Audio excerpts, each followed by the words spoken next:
Bem-vindo ao segundo Eu Começo podcast, o podcast do estilo de vida, da mudança de comportamento, do emagrecimento, do treinamento físico. Do treinamento físico, hoje já aproveitando, ninguém melhor para mim, para ser a referência. Vai a partir de agora, meu sócio, meu amigo e meu co-host, Pedro Ivo Cossenza. Prazer, Pedrão, te ter aqui. Obrigado. Uma mudança de trabalho, fugiu aqui agora a palavra. Estamos mudando um pouquinho a nossa história aqui dentro do podcast e começando esse novo modelo. Nós já iniciamos o ano, ainda tem episódio, ainda eu como host sozinho, mas a partir de agora eu vou ter sempre a companhia aqui do Pedro. Eventualmente um não pode vir, o outro vem, mas são os dois hosts. E nada melhor começar com a maior fera, pelo menos para mim, a minha maior referência na educação física. A maior referência da educação física prática do Rio de Janeiro. Meus amigos, me dando uma força. Professor, mestre André Letta. Grande amigo e o cara dos caras que tem mais paciência comigo, que eu perturbo diariamente. Muita troca. Letta, muito obrigado por você aceitar o convite. Pra gente é sempre bom. Cortou até o cabelo para vir aqui. Ela deu um tapa, tá lá, tudo bonito. Tá. Olha lá como é que tá brilhando. Tá legal. Você fala para aquela câmera ali. Obrigado. Alan e Pedro, obrigado pelo convite. Eu feliz de estar aqui com vocês, né?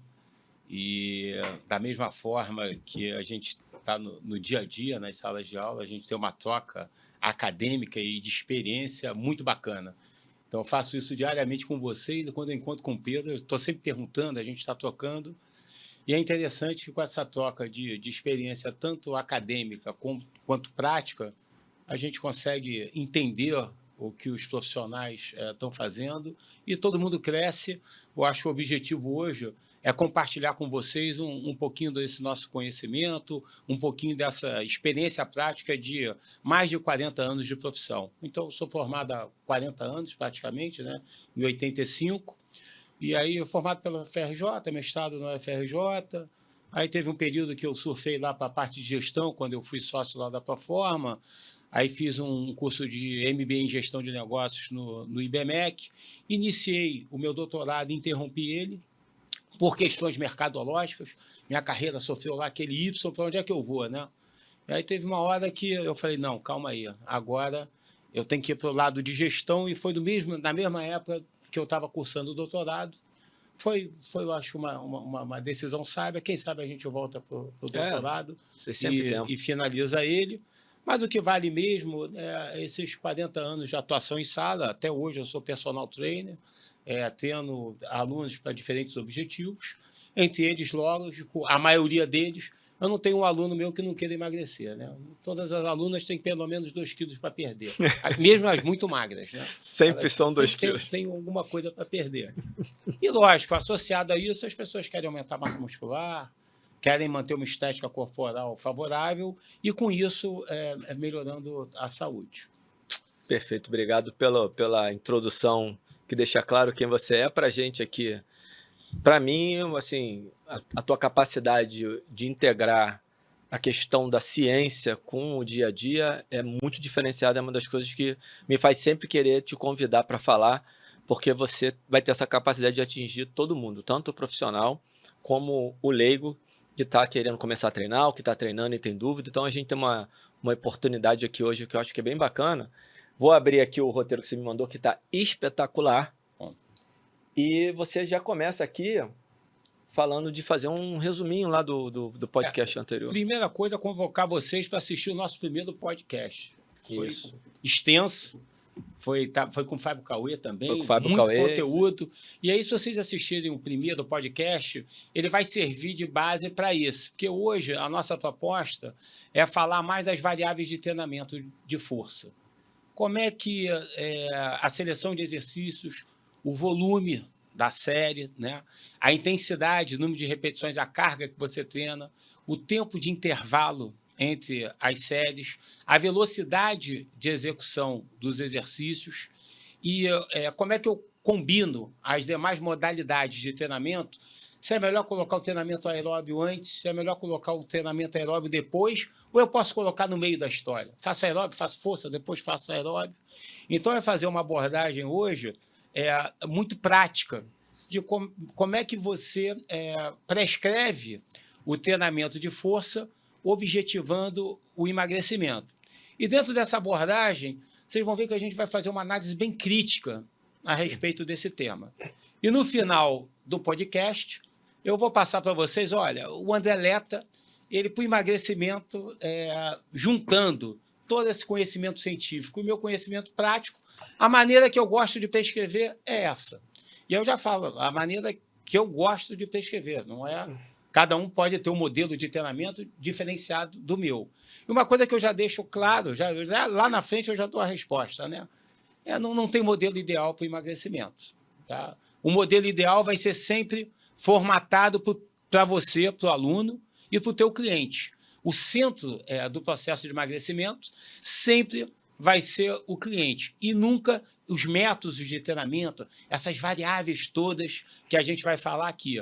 Mas é interessante a gente ter um norte. Olha, o que parece favorecer, aumentar o gasto energético é essa modalidade de treinamento. Mas aí você vai ajustando aos gostos do seu aluno. Tá? Então, com essa introdução, né, que isso é importante, vocês já vão ver a contextualização no decorrer do nosso bate-papo aqui, que a gente vai construir esse bate-papo de hoje. Em relação, né, que eu acho importante do podcast passado, primeiro ponto, né, que é diferente do que nós imaginávamos. Né? Isso é uma revisão, né, um estudo, né, uma revisão sistemática com todos os estudos, principalmente de treinamento de força no processo de emagrecimento. E comparando ele com o treinamento aeróbio e incluindo a dieta nessa história. Então, uma revisão de 2022, até o Daniel Galvão, que é amigo nosso, está encabeçando essa revisão, e, resumidamente, né, diferente do que nós imaginávamos, o treinamento contra a resistência, quando associado à dieta, ele emagrece, isso em indivíduos obesos e com sobrepeso, uma população bem específica, e emagrece de forma significativa. Em média, o indivíduo consegue perder em torno de 5 quilos, que é uma boa perda ponderal. Isso em média, mas você tem alguns estudos clássicos que o indivíduo consegue perder até 7 quilos, 7,5 quilos, com treinamento de força e a dieta. E aí um ponto que a gente destacou no nosso último episódio é que tanto a atividade aeróbica, ela também leva a esse processo de emagrecimento. E quando você combina a dieta mais a força, mais o aeróbio, você combinar força e aeróbio, você não potencializa tanto mais o emagrecimento. O resultado final, ele acaba sendo o mesmo. Então, aí a gente... tá bom, Letta, e aí o que eu faço? Bem, se o seu aluno gosta de treinar força, ótimo. Bota ele para emagrecer fazendo treinamento de força e a dieta. Se o seu aluno gosta de fazer atividade aeróbia, preferencialmente, bota ele para fazer atividade aeróbia e a dieta. Agora, a condição ideal, quando a gente fala não só no emagrecimento, mas para a promoção da saúde, da promoção do bem-estar, da qualidade de vida, é você combinar as duas modalidades. Você vai jogar o peso dessas modalidades, o quanto mais eu vou botar de atividade aeróbica, o quanto mais eu vou colocar de treinamento de força, de acordo do quanto os seus alunos gostam dessas atividades. Então, tem aluna minha que não gosta de fazer o treino de força, prefere o aeróbio. Eu boto o peso no aeróbio e a força eu faço o básico. Quando é o contrário, eu boto o peso mais no treinamento resistivo e faço o mínimo recomendado para o treinamento aeróbio e dentro da modalidade que ela gosta, se é contínuo, se é HIIT. Então, mais uma vez, é a adequação do teu modelo de treinamento de acordo com o perfil do teu aluno. Então, a gente já viu, e outra coisa que é importante, né, que o profissional de educação física coloca um peso muito grande no exercício. E a gente já viu, está bem estabelecido na literatura, que o exercício nessa história tem um papel na perda de peso aí de uns 25%. Vou colocar em números macros. E 75% é na dieta. Realmente no controle alimentar, em você ter uma orientação do nutricionista. Em alguns momentos a gente vai falar aqui da dieta, sempre surge alguma coisa que é legal sobre esse tema. Então, ótimo. Porque quando você faz qualquer uma dessas modalidades sem a dieta, aí os resultados de emagrecimento são pífios, eu diria. Inclusive com a atividade aeróbica. Eu acho que a atividade aeróbica emagrece pra cacete. Não faz atividade aeróbica que você emagrece. O crossfit também é a mesma coisa. Nada disso. Vai perder 2 quilos, 2,5 quilos. E aí, para quem precisa ter uma redução de peso substancial, 10% a 15% do percentual de peso corporal, isso é peanuts, não chega a nada. Então, a gente tem que estar muito atento à dieta. E aí, no nosso bate-papo de hoje, né, quando a gente fala das variáveis de treinamento em processo de emagrecimento, eu não sou especialista, é o Alan, né? Mas, em linhas gerais, você tem que gerar déficit energético. E aí você gera déficit energético é o seguinte, ou você diminui a tua ingestão calórica, ou você... Ah lá, ele já está rindo. Ou você aumenta... Não, está dentro. Ou você aumenta o gasto calórico. As duas coisas. A ingestão calórica é através da alimentação. E aí, a alimentação, eu não vou entrar muito nisso aqui, mas a quantidade de comida, a qualidade da tua alimentação, o tipo de alimento que você escolhe, se o alimento é processado ou não, são as coisas aí que a gente já sabe que fazem diferença na ingestão calórica geral, né? O quanto você nós temos episódio com a Vanessa Borrain aqui falando sobre nutrição e vamos abordando isso. Não abordando sempre a questão da dieta, tem vários toques lá e a gente vai receber outros nutricionistas aqui. Essas informações vão convergir bastante, mas é sempre importante, Leto, independentemente disso, você fazer essa associação de acordo com aquilo que você entende que é o melhor. Eu não vejo problema nenhum nisso, porque tem essa coisa de profissional de educação física falando de nutrição, nutricionista falando de educação física. Tem que falar. Tem que falar, porque se você não tem entendimento da outra área, você não consegue conversar com ela. Se você não consegue conversar com ela, fatalmente você vai fracassar. Mas eu acho que a mensagem que o Leto tentou passar aqui, acho que todo mundo entendeu, eu vou só reforçar, que é realmente o profissional de educação física, que a gente vai puxar para o nosso lado, né? Ele tende a superestimar o valor do exercício no processo de crescimento. Pois é. Isso é realmente algo que a gente costuma fazer. E aí, talvez, o Leto pode concordar comigo, excetuando alguns casos, sei lá, a galera que está treinando para uma maratona, para um triatlo que tem um gasto energético surreal, e aí, nesse caso, talvez o exercício seja um importante componente dessa história, mais do que esse percentual que ele deu. Tirando esse ponto, o resto, se você não tiver um ajuste nutricional adequado, fica pelo caminho, né? O resultado fica pelo caminho. Você vai melhorar a força, melhora a performance e tal, mas a composição corporal em si, ela tem uma certa dificuldade. Às vezes nem assim, cara. Eu tenho uma história engraçada. Um primo meu, vou contar rápido, né? André, quero fazer uma meia maratona. Você me treina? Treino, lógico. Porra, quero emagrecer. Só que ele é um cachaceiro danado. Foi o único cara que eu treinei na vida para uma meia maratona e o cara engordou. Porque, no fundo, mesmo você, dependendo da tua ingestão calórica, você pode gastar o que for que você não emagrece. Eu fico vários meses da minha vida correndo 5, 6 vezes por semana e a balança não sai do lugar, Pedro. Se eu não tiver uma mudança ou um controle nos meus hábitos alimentares, eu não saio do lugar com volume. Eu sou bem condicionado, corro bastante e a balança não mexe. É desesperador. Então, o segredo do emagrecimento é mudanças de hábitos alimentares a longo prazo em relação à tua dieta. Eu acho que isso é importante. Mas o interessante é que a atividade física, a gente tem também um conceito, né, que vem de longa data, é que o exercício ele estimula ou inibe o apetite. Tem gente, pô, André, eu começo a fazer exercício, me dá uma vontade de comer enorme. E aí, pô, eu saio do treino, eu aumento a minha ingestão alimentar. E aí tem gente que é ao contrário, não, eu faço exercício e eu sinto uma redução do apetite. E aí quando a gente pensa do outro lado, né, no déficit energético, associado ao treinamento contra a resistência, você tem o seguinte, no treinamento de força eu posso gerar um déficit energético através do treinamento em si, o quanto eu gasto de energia durante o treino, o quanto eu gasto de energia depois do treino, que é o EPOC, né? Que é o consumo de oxigênio. Você tem que depois lá para equilibrar o teu organismo, que a atividade de força ela tem um componente não aeróbio muito grande. E aí você tem que compensar esse componente não aeróbio aerobicamente pós-treino, e o EPOC aumenta um pouquinho, a gente vai falar sobre isso. Tem um outro ponto também, é o quanto a melhora do teu condicionamento, né, faz com que você aumente a tua atividade física não espontânea, né? Ou espontânea. É a atividade física, o quanto você se movimenta no dia a dia. E o que a gente tem visto é o seguinte, se você faz um treinamento tanto aeróbio ou um treinamento de força muito extenuoso, aquele treino, e eu vejo isso acontecendo, né? Às vezes eu estou na academia, eu vejo o profissional de educação física sentando o bambu no aluno obeso, entendeu? Fazendo corda, o aluno terminando exaurido. Você vê que na escala de percepção de esforço dele, de 0 a 10, e aí, como é que você terminou o treino? Aí o cara vai botar lá 7, 8, muito extenuado. Quando a gente pensa no gasto energético ali da atividade, opa, isso deve ter sido legal.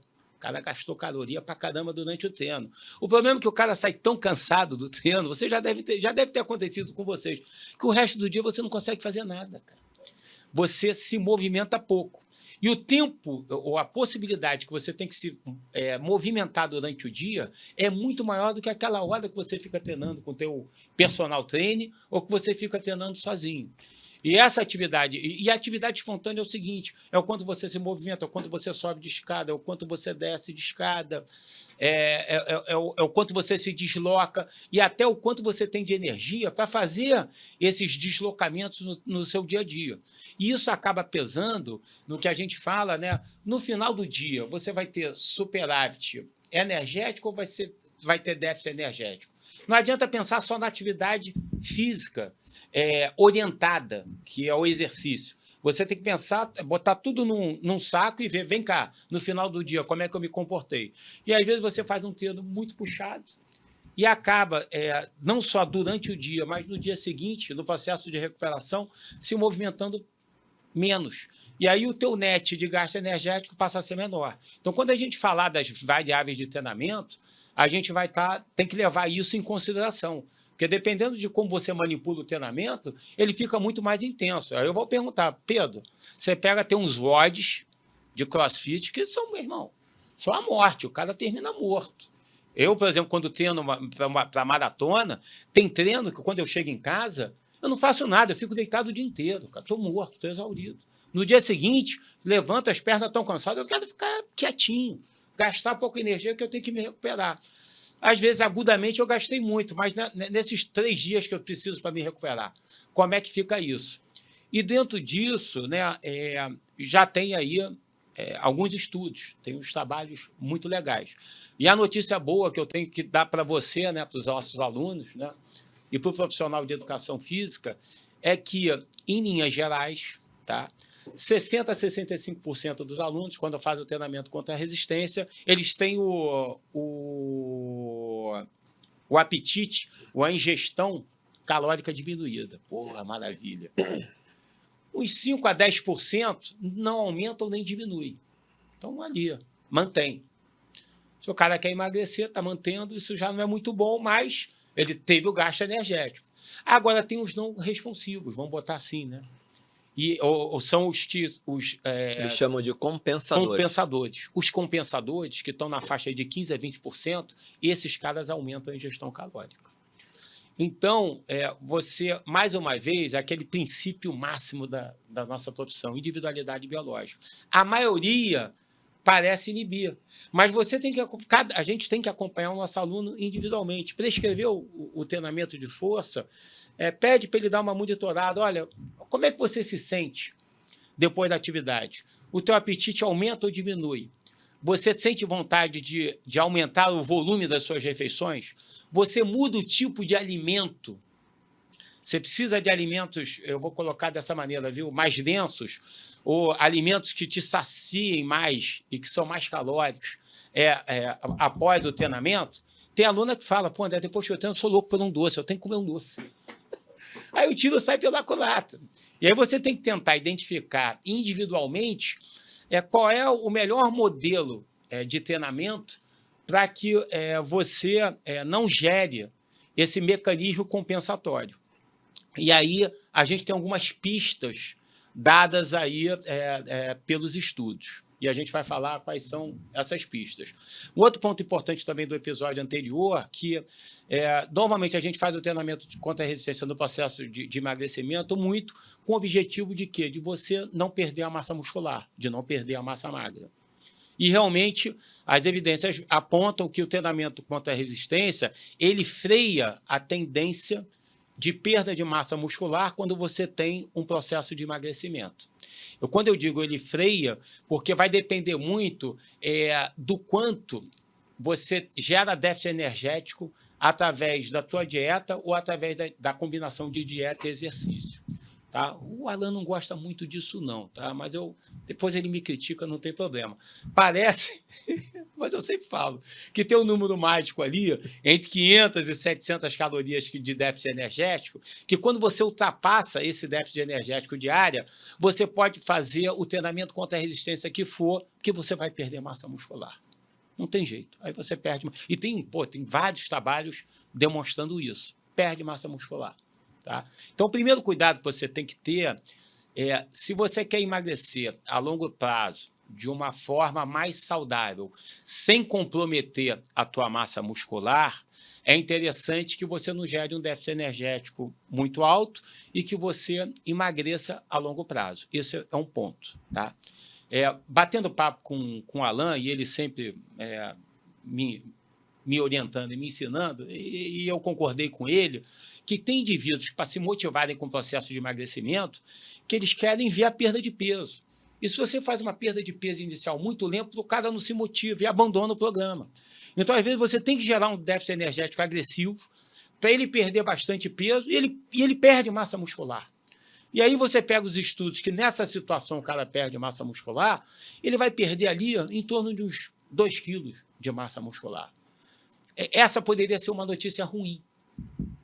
Mas não é uma notícia ruim, porque aí sim, tem vários trabalhos que demonstram que, mesmo você perdendo massa muscular, quando você realiza o treinamento de força em déficit energético elevado, você ainda mantém a tua força e ganha força. E o principal fator, variável de predição de mortalidade, tá? E de todas as doenças associadas à inatividade física, as doenças cardiovasculares, cognitivas e câncer, tem uma correlação maior com a força e não com a massa muscular. Eu não estou falando aqui que a sarcopenia, que a massa muscular não é importante, ela é fundamental, a gente tem que preservar. Mas tem uma hora que você tem que pensar o seguinte: o que é mais importante para a saída do indivíduo? O quanto ele tem que emagrecer? E esse cara tem que emagrecer, ele tem um IMC de 45, ele tem pelo menos 20 quilos para perder. Será que se eu conseguir fazer com que esse cara reduza o peso corporal e junto com esse peso corporal ele perca 2 quilos de massa muscular, mas que ele mantenha a força muscular, que faz com que ele seja até mais ativo durante o dia, que aumente a atividade espontânea, jogou isso na balança, o que é melhor para esse indivíduo? O que você acha, Alan? Pois é, eu queria voltar rapidinho, Leto, eu nem escutei a última parte, eu queria fazer 2 apontamentos. Você já passou por tanto assunto para a gente não perder alguns horizontes, porque dentro dessa questão da atividade física espontânea, é só realmente agregando o que você falou, principalmente quando a pessoa não está treinando e ela vem treinar, que a chance de você destruir essa pessoa, e você falou, tá? Eu só estou reforçando. Você destruir essa pessoa no primeiro dia, que naquele dia ela diminui a atividade física espontânea, mas nos dias subsequentes. Se acontece com você que é treinado, você imagina o cara que chega lá no CrossFit no primeiro dia, dá aquele ódio que todo mundo está fazendo da mesma intensidade, no dia seguinte ele não se mexe. Ele não só não volta para treinar, como ele também não se mexe no dia dele como ele poderia se mexer. E aí tudo bem, é agudo, mas você já está atrapalhando o processo no início. Se você estiver querendo fazer aquele emagrecimento rápido, você já começou se atrapalhando. E a resposta afetiva negativa em relação àquela sensação de estar exausto? Ainda tem isso. Que ele leva uma mensagem para casa, por isso que eu não gosto de fazer exercício. Olha como é que eu estou extenuado. Eu não vou conseguir continuar. Ainda tem esse aspecto. Que dá discussão também, porque tem gente que responde bem, tem gente que responde mal. Mas a minha experiência... Em geral, você responde melhor quando você começa com volume mais e a intensidade mais moderada, para aumentar a intensidade já mais para frente. Quando você aumenta a intensidade, depois que está adaptado ao treinamento, a resposta afetiva é boa. Aí sim. Então, embora tenha algumas pessoas que você pode dar uma porrada no primeiro dia e a pessoa gostar. O problema é que isso é um número baixo, pelo menos você está falando da sua prática, o que eu vejo na minha prática, o Pedro pode falar da A prática minha é um dele. pouquinho diferente, mas eu entendo que o público que vai no E aí... CrossFit é um pouco diferente. Mas a minha é diferente por causa do CrossFit. Por causa da academia, não. É exatamente o que o Leto falou. Isso. E aí é que tem qual é a diferença principal para mim, Pedro e Leto? É que a gente tem que tomar muito cuidado na hora que a gente está falando entre o obeso e a pessoa que quer emagrecer 5 quilos, quer emagrecer 3 quilos, porque as respostas são diferentes. E esse era o apontamento que eu queria fazer. Você falou assim, o Alan não gosta quando eu falo do negócio dos números, mas é o que a literatura mostra. Só que quando você vai nos estudos mais bem feitos que eu já vi, que tem treinamento e tem dieta, mesmo com treinamento de força, mesmo que o déficit não seja maior do que 500 calorias, se o cara está obeso, ele vai perder alguma massa muscular. Até porque parte dessa massa que está ali veio por conta da obesidade. E vem normalmente com mais proteínas estruturais e menos proteínas contráteis. Quer dizer, é uma massa muscular que cresce com uma certa disfunção, que leva a alguns casos de sarcopenia. Como é que essas coisas elas se falam, conversam? Elas se conversam. Então é só esse apontamento, porque a gente precisa, e aí você já deu a dica, a informação que é a mais importante.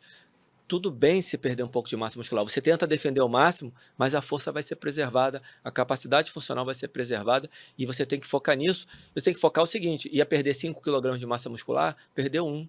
Pô, tá ganhando. Tá ótimo. E tá mantendo a força. E voltou para quanto? Quanto ela tinha antes? É que na maioria das vezes a gente não sabe. Será que o cara que estava antes dele ficar obeso, qual seria a composição corporal dele? Interessante. Ele foi para lá, ele voltou para cá, ele voltou para quanto? Será que ele perdeu se ele comparar ele com ele mesmo? Depois desse período? Pode ser que não, pode ser que esse ganho, até pelo treinamento, pode ser que ele não treinasse antes, pode ser que ele volte com composição corporal que mesmo perdendo 10 kg de massa muscular, ele esteja 2 kg acima de massa muscular do que ele tinha antes. Eu nunca vi nenhum trabalho olhando isso, Thaleta.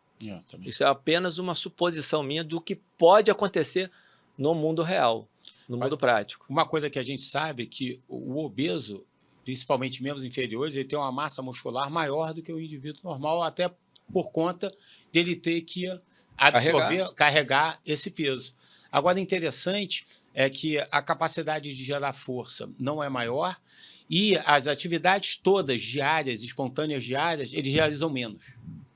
E isso tem um trabalho muito interessante que eles mostram, o indivíduo normal com sobrepeso e obeso. E aí o papel do treinamento contra a resistência é melhorar o que você falou bem, a qualidade muscular. Porque ele melhorando a qualidade muscular, a capacidade contrátil, ele começa a se cansar menos e ter uma percepção de esforço, né, mais favorável, melhor, para realizar essas atividades diárias. Então, ele acaba fazendo essas atividades, não se cansa tanto, e isso estimula, não vou subir, não vou de escada rolante, não. Dá para eu subir a escada porque eu não chego tão cansado. Eu vou caminhando até lá, eu não vou pegar um Uber para andar 2 quadras, 3 quadras. E ele começa, com isso, a se movimentar. Isso também tem trabalho de mostra, ele aumenta essa capacidade funcional. Porque acho que, salvas algumas exceções, na grande maioria das vezes, o que importa para a performance, aí seja ela esportiva e performance de dia a dia, é a força relativa à massa corporal. Então, até eu lembrei disso aqui agora falando, que eu orientei uma monografia de pós-graduação, muitos anos atrás, de um garoto que fez lá na Proforma. Tinha um muro de escalada lá na Proforma? Tinha. Então, teve um escalador que era de lá, me procurou para a gente fazer um trabalho na época, e a gente fez um monte de teste de subida naquele muro de lá, e era a velocidade que o cara conseguia subir e tal, eram só escaladores de alto nível. E aí a gente fez um monte de teste de força, um RM de barra, um RM de paralela, número de repetições com percentual da massa corporal e tal, fizemos um monte de coisa. E o que mais estava associado com a performance do cara é a força dividido pela massa corporal.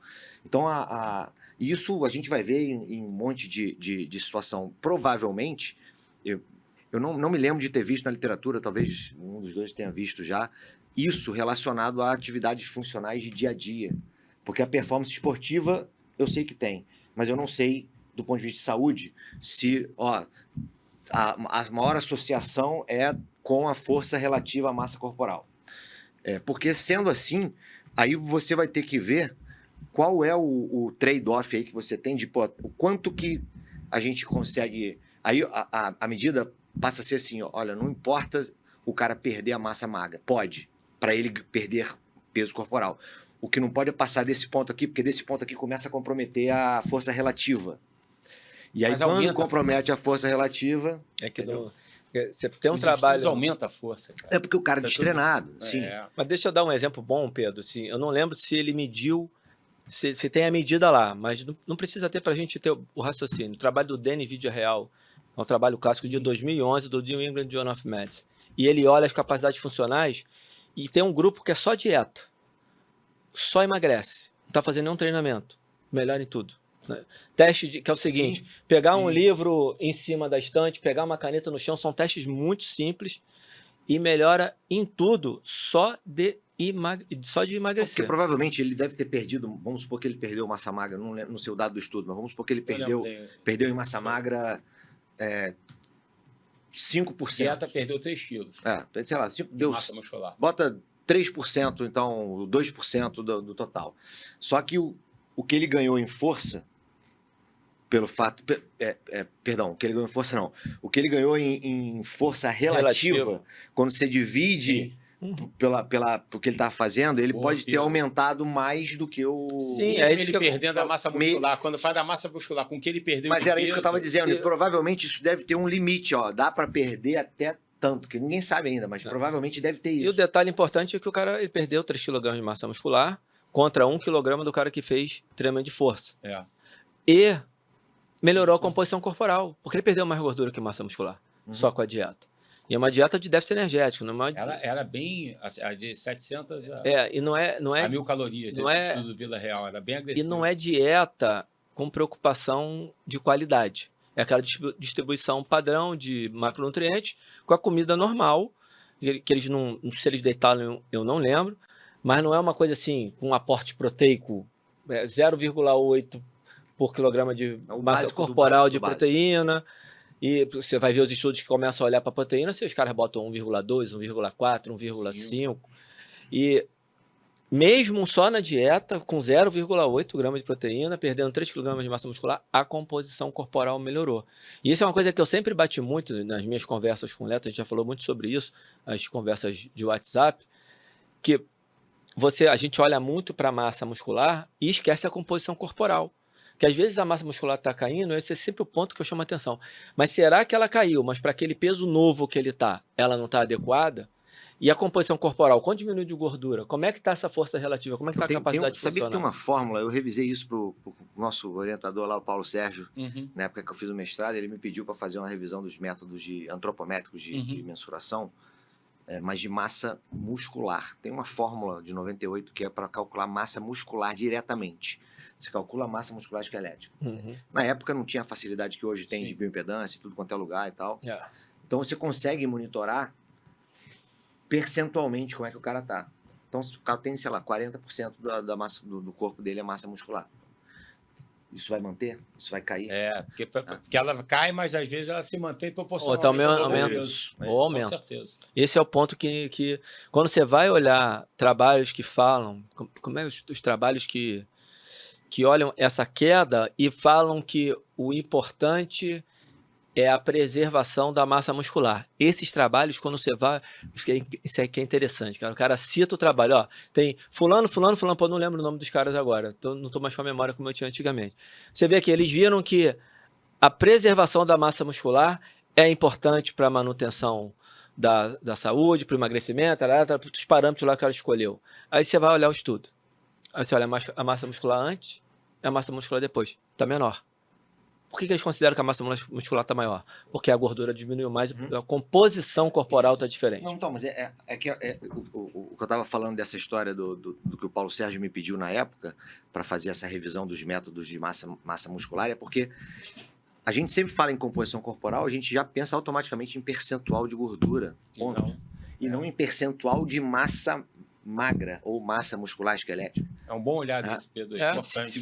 Se a gente começar a olhar não o percentual de gordura apenas, mas a massa muscular, do ponto de vista funcional, talvez seja mais interessante. Legal. O percentual de massa muscular que o cara tem. A gente não... Isso não foi um conceito que entrou muito, né? Então, mas esses estudos, eles usam uma coisa que você não tem, o IMC, eles estudam eles fazem um cálculo, esse cálculo com a massa, eu não sei se eles chamam de LMC, eles têm uns cálculos, esses que eu li, que eu estou falando. Então, eles estão exatamente, por isso que eu estou falando, eles estão exatamente com essa preocupação que você está falando.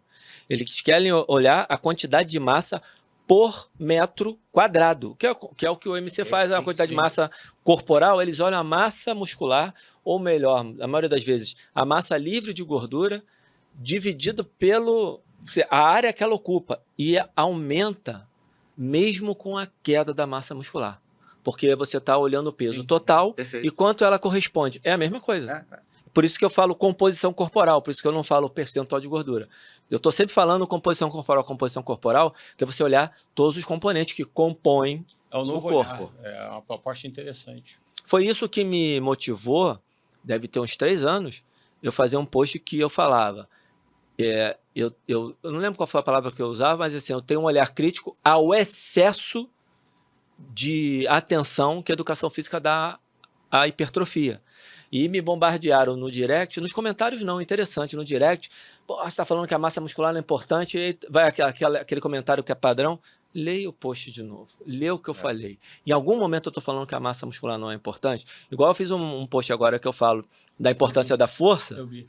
e aí no texto, no primeiro parágrafo eu coloco, isso não quer dizer que a hipertrofia não seja importante. É um componente, faz parte da força. É um dos componentes. Mas para não ter a falsa dicotomia. E puxando o link disso, né, que é um outro mito, né, que todo mundo acha que o treinamento contra resistência... Mais perto do microfone. O treinamento contra resistência, você aumenta a taxa metabólica basal. E já vem nele, então. E aí também as evidências não apontam para isso, infelizmente. Você, no processo de emagrecimento... na maioria das vezes, mesmo você mantendo a massa muscular, e aí, porque as pessoas associam que a taxa metabólica basal ela tá muito relacionada com a massa muscular. E realmente ela tem uma relação altíssima com a massa muscular, mas não depende só dela. Então, você, quando tem um processo de emagrecimento, os estudos demonstram que o treinamento de força consegue você ali frear a redução da taxa metabólica. Mas não o que a gente vê aí postando, não, porque vai aumentar a tua taxa metabólica basal, e aumentando a tua taxa metabólica basal favorece o emagrecimento. O caminho não é pela taxa metabólica basal. No emagrecimento, relacionado ao treinamento contra a resistência. Se for através do gasto energético total da atividade, legal. Inibição do apetite, legal. Aumento das atividades espontâneas diárias, muito. Tá? E o conjunto dessas, um pouco do EPOC também. E aí você joga todas essas pequenas pílulas aí de aumento de gasto energético e, lógico, e atitudes favoráveis em relação aos hábitos de vida. E aí um ponto que é importante, eu acho que vale a pena fazer um podcast só sobre isso, que é sobre o impacto do sono no processo de emagrecimento e na ingestão calórica. Esse é um tema muito bacana. Tá? E a gente vê que está intimamente relacionado. Então, o professor de educação física, nós, temos que ter uma visão muito holística nesse processo de emagrecimento. Cuida da atividade, mas cuida da alimentação, cuida do que o cara faz. E aí eu vou dar algumas dicas de como você controla isso. Controla o sono, vê se ele está dormindo melhor, entendeu? Porque são essas atitudes em relação ao estilo de vida dele que vão fazer com que ele fique mais equilibrado e que a ingestão calórica dele, ou a vontade de comer, esteja um pouco reduzida. Então, esse também foi um outro ponto que a gente bateu no episódio passado. E aí vamos entrar no episódio de hoje, né, que são as variáveis de treinamento. Em relação às variáveis de treinamento, a primeira coisa é as críticas metodológicas, né, em relação aos estudos. Tá? Normalmente, eles fazem os estudos isolados, estuda o volume, aí estuda intensidade, estuda o intervalo de recuperação, velocidade. E aí, quando você estuda essas variáveis isoladas, ele avalia o seguinte: o treinamento contra a resistência, quando você controla uma dessas variáveis, gasta mais energia ou menos energia? O gasto calórico é maior ou menor? Qual é a crítica dessa história? Nego não estuda emagrecimento. Pô. O cara só vê ali se gastou mais energia controlando aquela variável ou não. O desfecho principal é o seguinte: eu não quero saber se nessa variável específica gastou mais ou menos. No final da história, meu aluno emagreceu ou não. Isso é o que conta. Então, a primeira crítica, a maior parte dos estudos é essa. A segunda, tem poucos estudos avaliando essas variáveis. E aí, quando a gente pega isso, a qualidade dos estudos, o nível de evidência, o quanto eu tenho, André Leta, professor, segurança que quando eu manipulo, vamos botar a variável intervalo de recuperação, pelos poucos estudos que tem relatados na literatura, que efetivamente aquilo vai acontecer. Eu não tenho essa certeza, eu não posso afirmar isso aqui. Então, a gente coloca isso, o nível de evidência pode ser desde aquele estudo maravilhoso, todo controlado, a melhor forma de avaliar a variável que você está estudando, e aí randomizado, os grupos separados, o pesquisador não tem uma tendência a ter viés, eu quero que o cara emagreça, eu vou puxar para aqui, não tem isso. O estudo legal, você tem poucos. Aí esses estudos legais é o nível A, são poucos. Mas a maioria, quando a gente estuda essas variáveis metodológicas para o emagrecimento, nível de evidência C e D. Tá? Então, tem que deixar isso claro. Tá? Os níveis de evidência são baixos. E aí, quando o nível de evidência é baixo, você não tem tanta certeza, cada vez mais você tem que olhar, você não pode extrapolar o resultado dos estudos. Você tem uma direção do que você pode fazer. Mas você tem que ter um olhar muito crítico próximo do teu cliente, ver como ele responde.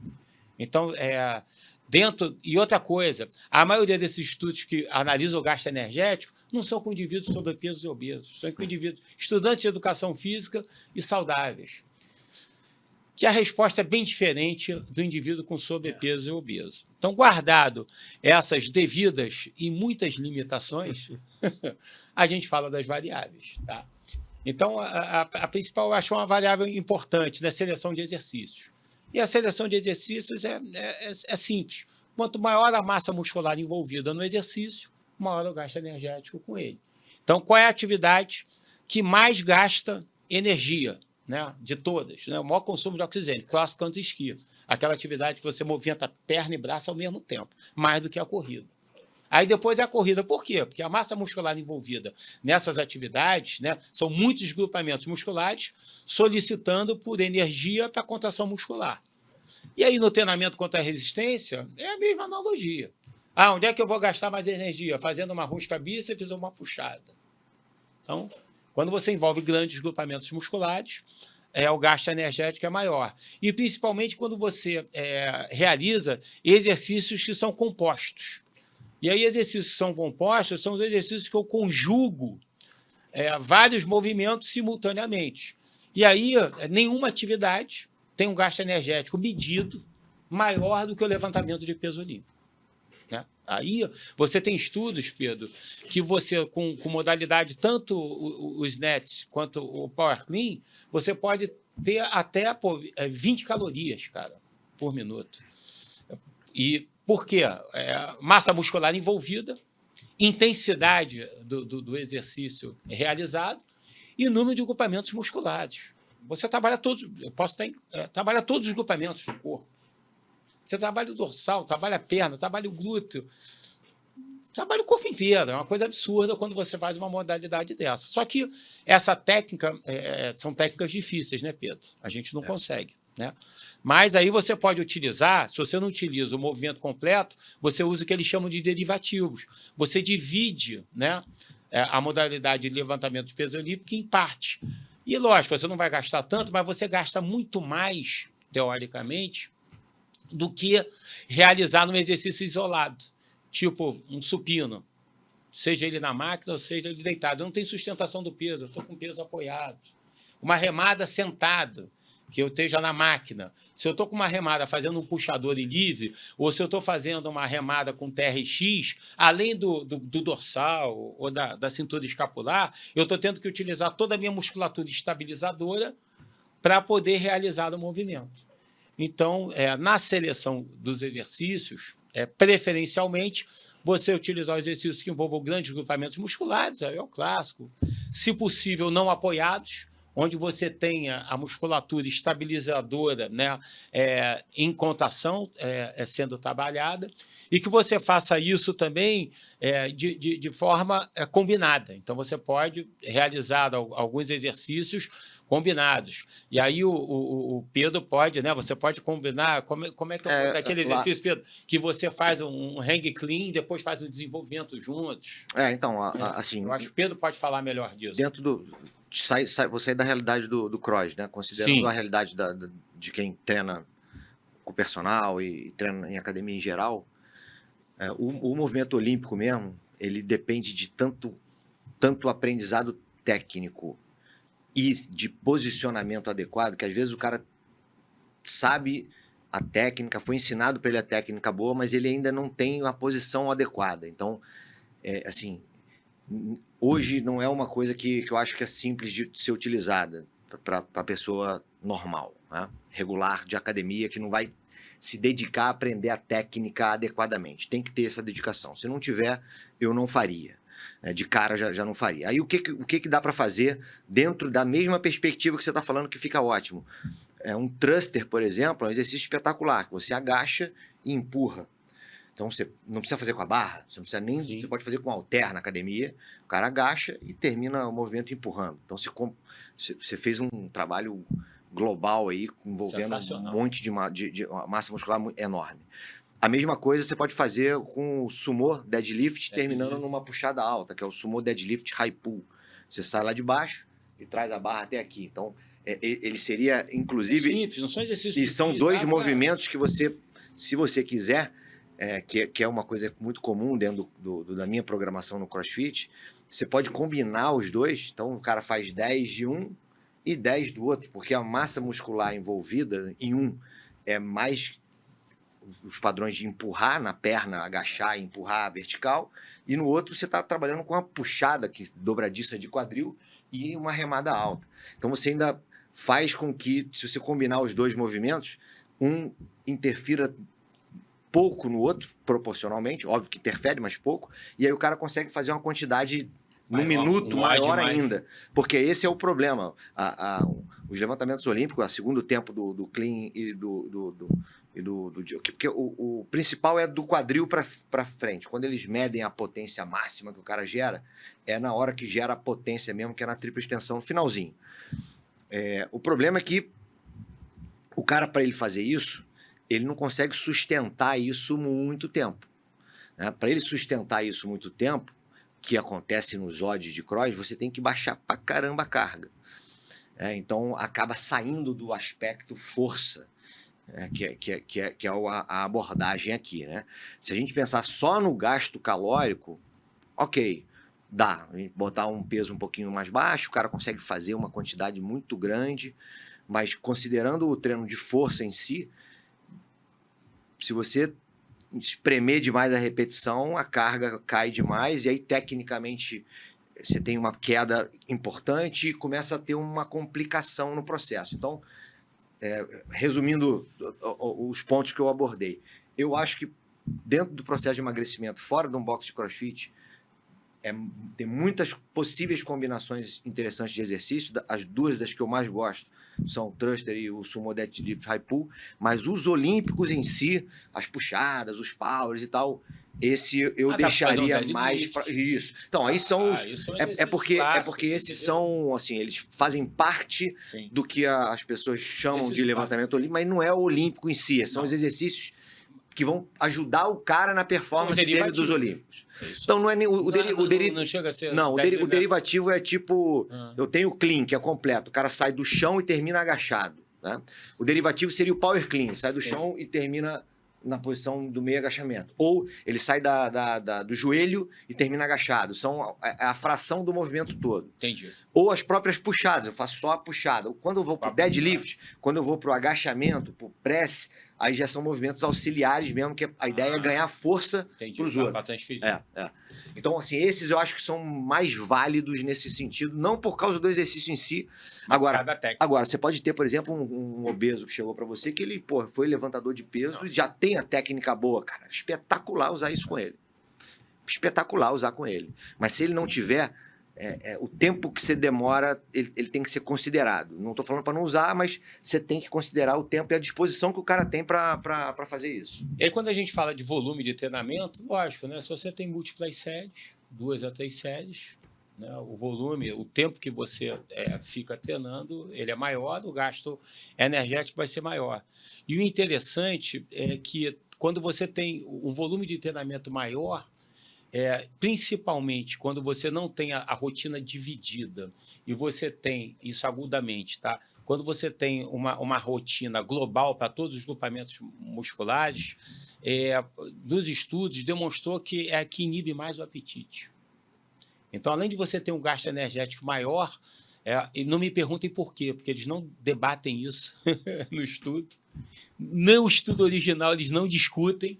Isso aí é até um ponto depois para a gente conversar e tentar entender o porquê. Tá? Mas o volume de treinamento para grandes grupamentos musculares, por mecanismos diversos, é o modelo que inibe mais o apetite. Então, tem duplo caminho favorável. Isso é ótimo. E já pegando o gancho do que o Pedro falou, a segunda variável é a intensidade. E aí, intensidade, quanto maior a intensidade, maior o gasto energético. Treinou mais intenso, maior.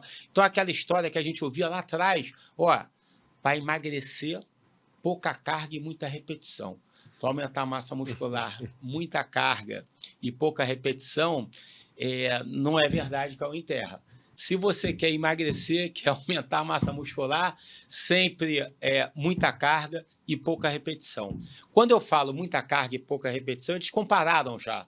É melhor eu trabalhar acima de 80% de uma repetição e fazer de 8 repetições para baixo, ou é melhor trabalhar com a carga moderada, de 60%, 80%, fazendo 12 a 15 repetições. Então, a primeira coisa é que não tem diferença significativa no gasto energético entre a repetição alta e a repetição baixa e as cargas relativas. Tem uma tendência, eu adoro isso, tendência favorável ao menor número de repetições, ao maior número de repetições de 12 a 15. Tá?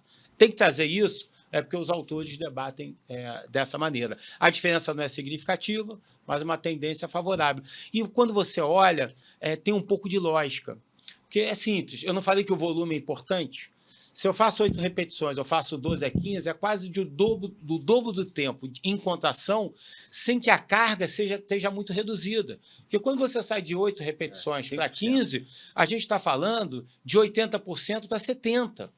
Então, o estímulo de peso, de carga, ele não mudou muito, mas o tempo em contração, ele está aumentado e o volume aumenta. Então, quando você pega, se eu pegar, né, e isso é interessante, eles já compararam séries simples com séries múltiplas.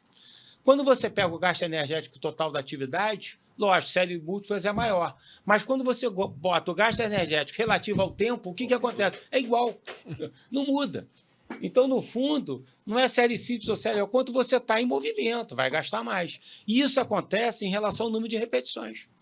Então, se você trabalha 12 a 15 e você mantém uma intensidade adequada, isso é ótimo. Então, primeiro ponto, a gente já viu que essa faixa de 8 a 15 é a zona do agrião ali, a área que a gente tem que treinar. E aí, se não tem muita diferença significativa, faz periodizado. Usa um período, uma faixa de repetição, motiva o aluno, outro período utiliza outra faixa. Não se prenda ao modelo, não, tem que ser, porque a tendência não é isso. Você mescla. E um outro ponto importante é que os estudos demonstram isso também. Se o treino, você tem uma demanda de esforço, se ele é muito intenso, tá? Isso pode afetar negativamente aí sim o apetite. E aí, uma dica que eu dou, e como eu trabalho, eu nunca trabalho com os alunos obesos em falha muscular concêntrica. Eu nunca boto o cara na última repetição, ele não fazendo a seguinte. Eu sempre deixo 2 a 4 repetições de reserva. Até porque o modelo de treinamento para emagrecimento ele é dinâmico, os exercícios são contínuos, eu vou falar sobre isso, é circuitado. E aí, se você trabalha muito no talo e você vai fazendo todos os exercícios na falha muscular concêntrica, você pode medir a tua concentração de lactato no final do treino, que ela vai estar lá em cima, vai estar lá em 8, 9. A percepção de esforço de um treino muito intenso e muito exaustivo na falha muscular concêntrica, um ódio, é a percepção de esforço e a afetividade ao final do treino, como o aluno percebe, vai ser extenuante, e isso sim demonstrou ser negativo tanto para a atividade física espontânea, o cara está cansado, ele faz menos, quanto para o apetite, você acaba estimulando mais o teu apetite em função de ter feito... E é normal, é um treino energeticamente altamente demandante. Qual é a sinalização que você está dando para os teus centros de controle de saciedade e fome? Eu estou precisando de energia, eu tenho que comer.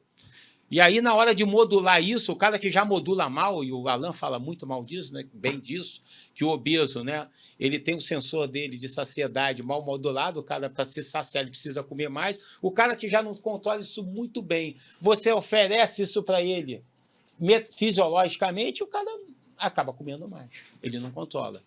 Então, um ponto importante em relação à intensidade, trabalhar nessas intensidades, tá? E não realizar, eu não trabalho com repetições máximas, não trabalho na falha muscular concêntrica. Em relação a outra variável, é o tempo de intervalo. E o tempo de intervalo é interessante. Quando você estuda o gasto energético, você estuda o gasto energético dos exercícios, você, em linhas gerais, a maioria dos exercícios tradicionais de musculação de máquina, 5 calorias por minuto, 2 a 5 calorias. Quando você pega os exercícios mais conjugados, com maior número de grupamentos musculares, as puxadas, barra, as flexão de braço com deslocamento no solo, tá? Os agachamentos, os exercícios mais intensos, eles vão aí para entre 5 e 10 calorias. E aí, os exercícios básicos, deadlift, e a gente citou, e os levantamentos de peso olímpico, derivativos de 10 a 12 calorias, a gente está falando do tipo de exercício. Só que quando você mede isso, o tempo de recuperação junto, o gasto calórico, ele aumenta. Porque durante o exercício, é lógico, você tem um gasto energético associado. Mas como o treinamento contra a resistência ele tem um componente não aeróbio muito grande, né? Durante a recuperação, você aumenta o teu consumo de oxigênio. E quando você aumenta o consumo de oxigênio, o gasto calórico em não atividade, entre as séries, passa a ser alto também. E quando você leva isso em consideração, o exercício que normalmente gasta 5 calorias, ele passa a ter um gasto energético com um tempo de recuperação de 8 calorias. Então, o tempo de recuperação, e tem lógica. Se você pegar, olha, eu vou medir só o que eu consumi de energia durante o exercício, pá. Só durante. O tempo de exercício das séries normalmente são 20 minutos. E aí você tem um gasto energético. Quando você coloca o gasto energético da sessão inteira, que tem um tempo de recuperação, esse gasto energético está aumentado. Então, o tempo de recuperação é uma variável importante que contribui para o gasto energético total. E aí eles já compararam 30 segundos com 1 minuto, com 1 minuto e meio, 2 minutos, e resumindo, que a gente encontra que os tempos de recuperação menores são os que no net final do treinamento geram um gasto energético maior. No EPOC não, é engraçado, mas durante o treinamento sim. E aí a recomendação geral é que você dê aí de 30 segundos a 1 minuto de recuperação entre os exercícios. Como é que eu faço, né? Normalmente, eu gosto, para o modelo de emagrecimento, um modelo circuitado, onde você vai alternando os grupamentos musculares, agônico, antagônico, ou por segmento corporal, para você não ter essa fadiga local dos grandes grupamentos, mas com isso você vai aumentando a tua fadiga central. Mas eu controlo a fadiga central como? Não levando o aluno na falha muscular concêntrica.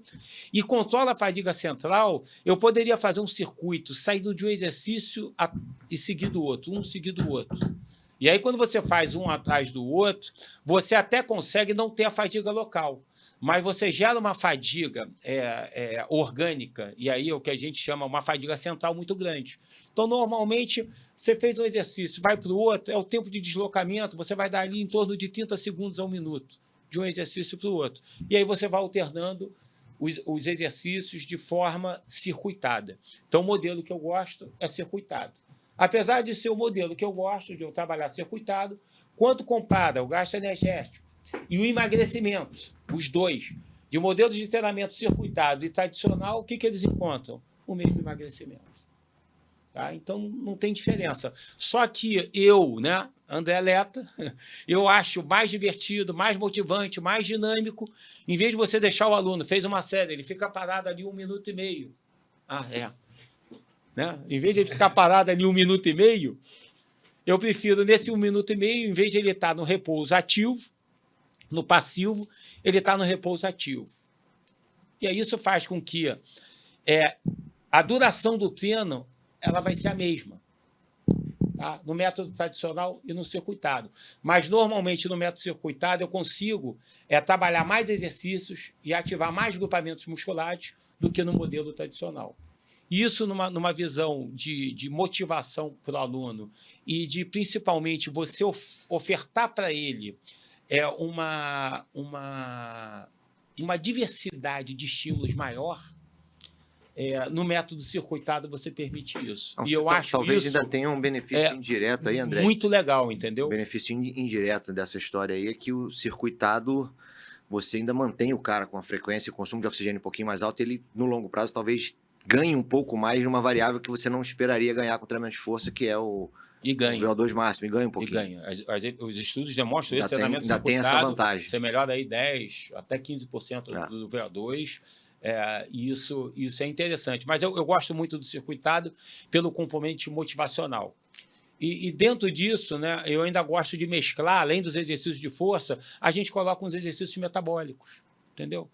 Aí você bota o burpee, não precisa ser aquele burpee assassino, que o cara faz no solo, salta depois. Você faz, eu chamo de meio burpee, você sai de um banquinho, não dá um salto muito alto, entendeu? Dá uma movimentada. Você pode ali fazer uma corda náutica não assassina. Deixa o aluno um tempão, brinca com ele. E deixa ele se condicionando, deixa ele...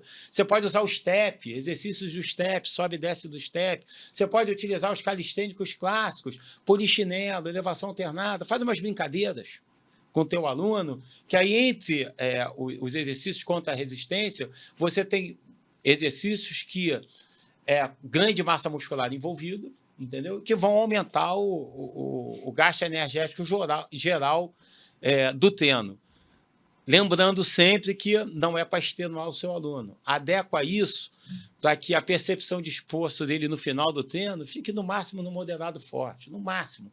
Deixa ele seja agradável, o treino tem que ser agradável. Eu estou falando muito, Alan, para o aluno sobrepeso e obeso. Tá? Mas eu vou te falar, o aluno que já tem um nível de treinamento, é mais leve, aí esse cara, é o cara que quer perder 3, 4 quilos, é treinado, aí senta o bambu nesse indivíduo, não tem problema, acompanha a ingestão calórica dele depois, isso é importante também, mas em linhas gerais, para o aluno sobrepeso obeso, quando eu falo de tempo de recuperação, só para finalizar aqui, Pedro, de 30 segundos a 1 minuto, nessa forma circuitada, e às vezes você pode até intercalar, lá na frente eu vou falar sobre isso, às vezes eu tiro o cara da sala de musculação e coloco ele para fazer 1 minutinho na esteira, coloco ele para fazer 1 minuto na escada, coloco ele para fazer na bicicleta a modalidade que o aluno gosta. Eu deixo o aluno escolher a modalidade. Aliás, muitas vezes, o aluno é que escolhe como é que vai ser o modelo de treinamento do dia. E aí, vamos fazer o aeróbio hoje contínuo ou vamos intercalar ele na série de musculação? E às vezes o aluno, não, André, eu não quero nem fazer o aeróbio hoje, não estou afim, não faz hoje, faz só a força. Não, vamos fazer então um HIIT hoje? Boa! Vamos fazer um HIIT e a gente faz o HIIT junto com o treinamento de força. Não, André, eu estou mais cansado. HIIT não vai dar hoje. Vamos fazer um treino aeróbio, moderado, eu coloco 5 minutos antes, 5 minutos no meio da série, 5 minutos depois. E aí eu vou sentindo qual é a motivação do aluno e vou implementando as modalidades de treinamento. Isso funciona bem, porque o cara dá continuidade. E o principal no processo de emagrecimento é o quê? É regularidade. O cara está treinando continuamente e está motivado para vir treinar. Então, lá na frente eu vou falar dessas antes, depois, o que efetivamente acontece, tem diferença, mas normalmente eu utilizo essas variações. Fala, Pedro. Não, só complementar, porque assim, hoje, você estava falando, estava pensando, eu talvez não tenha nenhum aluno que eu treine e que o treino dele é tradicional em força, sabe? O cara faz, aí ele fico lá com ele 1 minuto e meio no intervalo conversando. Eu não tenho. Eventualmente, eu tenho um ou outro aluno que, para um exercício ou dois no programa, aquele que é o chave, e naquele dia ele demanda um pouco mais de energia e tal, eu seguro. Mas, em geral, são sempre combinações de 3, 4 exercícios um principal mais forte, os outros complementares, para criar esse modelinho mais circuitado. Funciona super bem, é muito bom. Eu preponderantemente, eu trabalho assim. Todos os meus alunos, eu diria que quase 100% deles. E aí, tudo bem, se eu tenho um cara, André, quero melhorar minha força pura do supino, tal, o cara tá naquela motivação, aí você isola. Isso é muito pouco. Senão, mas não é, a maioria não é, eu não tenho esse perfil de aluno. Não, e mesmo vou pegar um exemplo do CrossFit, por exemplo, quando eu faço a minha programação, a gente vai ter uma parte A do treinamento, que é a estabilidade, mobilidade e, eventualmente, alguma coisinha de força mais suave, que é a circuitada. Aí eu tenho uma parte B que o foco é na força ou na potência. Aí essa parte, na metade, eu diria que a metade das vezes ela é com intervalo tradicional, a pessoa tem que descansar no meio. E aí depois já é o bololô. Já é o bololô. Então você não tem isso. Só que aí quando você junta essa 1 hora, é 1 hora de impacto de treino denso, né? Com bastante coisa realizada dentro daquele tempo. Então, esse modelo funciona muito bem. E aí a outra variável, né, é a velocidade que você realiza. E a velocidade tem os estudos simples, né? Você utiliza 2 segundos na fase concêntrica, com 2 na excêntrica, que é o que eles chamam de velocidade lenta. Você pode fazer 2 segundos na fase... 1 segundo na fase concêntrica e 2 na excêntrica, que eles chamam a velocidade rápida. E tem a velocidade que eles chamam explosiva. As fast as possible, você fazer o mais veloz possível, né? E o que eles encontram, né? É que realmente quando você faz os exercícios de forma explosiva ou o exercício na fase concêntrica com maior velocidade, você tem um gasto energético maior quando comparado o exercício na fase lenta, 2:2. Então, para esse objetivo, você poderia estar utilizando na fase concêntrica 1 segundo, na fase excêntrica 2 segundos. Tá? O interessante é que, quando você analisa o movimento em si, tá? Isso é importante, durante a execução, o gasto energético é maior quando você faz explosivo. Quando você pega no final do treino, o gasto energético total ele é o mesmo. É duro falar isso. É que provavelmente você fez 10 repetições e elas eram explosivas, você terminou em 10 segundos. Você fez 20 em 20 segundos, sei lá. E aí o que acaba acontecendo é igual... mais ou menos o caminhar 10 km e correr 10 km. Não vai ter uma diferença tão grande, porque você está a mesma massa, deslocando a mesma quantidade de vezes e tal. Fisicamente, em teoria, você está fazendo a mesma coisa, né? Por isso que eu coloco aqui, quando é a forma que você analisa. E como não tem diferença, e lembre-se, esses estudos eu estou falando do gasto energético, do exercício, da variável em si. O nego não estudou emagrecimento disso. Aí é uma porra. Aí então posso aproveitar? E pode, lá vem pedra. Primeiro, só para não passar batido, né? Porque assim, os caras falaram lá que não usam mais intervalo, ela não vai falar nada. É que eu estou muito alinhado com vocês. Tem muito tempo que eu não sei o que é esse negócio de uma série. 3 séries disso, descansa 1 minuto, faz mais 3 séries daquilo. Já há muito tempo, independentemente se é emagrecimento ou não. Uhum. Pensando no condicionamento, pensando na mudança de estilo de vida. E já não penso mais também por área muscular, né? Há muito tempo que eu estou mais olhando para o movimento como um todo. Claro que eu vejo músculo, eu estou olhando, eu sei o que está utilizando mais, está utilizando menos, quer dizer, eu acho que sei, mas isso não quer dizer que eu esteja me preocupando se está ativando mais o glúteo médio ou se está ativando mais o glúteo máximo. Eu estou preocupado mais com o padrão de movimento, só para dar uma pontadinha. Não, nesse aspecto aí, essa semana eu estava treinando, semana passada, né? Estava agachando lá e o André estava dando aula, aí ele falou assim, intervalo e tal. Eu falei, pô, André, eu vou na percepção aqui, né? Nas primeiras séries a carga não está tão pesada ainda, eu intervalo um pouquinho menor e tal. Mesmo no meu, quando eu estou fazendo aquele exercício que é de força, ele já é uma coisa um pouco mais solta, autorregulado. E aí, final de semana, abri a revista lá da NSA e saiu um trabalho agora, recente, que os caras comparam isso e mostram que o autorregulado e o fixo dá na mesma, do ponto de vista de qualidade de movimento, de força produzida, enfim, é basicamente a mesma coisa. O meu intervalo, geralmente, quando eu treino, é nenhum, porque eu sempre tenho 15, 20 minutos para treinar, parar. Sim. O máximo que eu posso fazer dentro do tempo que eu tenho, nas coisas que eu acho que eu estou jogando ali, que eu preciso mais. Boto muita esteira junto, que eu gosto de dar um tirinho de 1 minuto, adoro, Legal, ótimo. faço umas brincadeiras assim. Mas o apontamento que eu ia fazer, assim, tudo que você está falando, se a gente olhar, os 2 mediadores principais do processo de acúmulo de gordura: gasto energético e consumo energético. A gente está falando muito do gasto energético. A gente está olhando essas variáveis, porque do outro lado, esses estudos estão controlando. Alguns estão controlando, alguns, né, Leta? Nem todos. Nem todos. Estão controlando essa ingesta.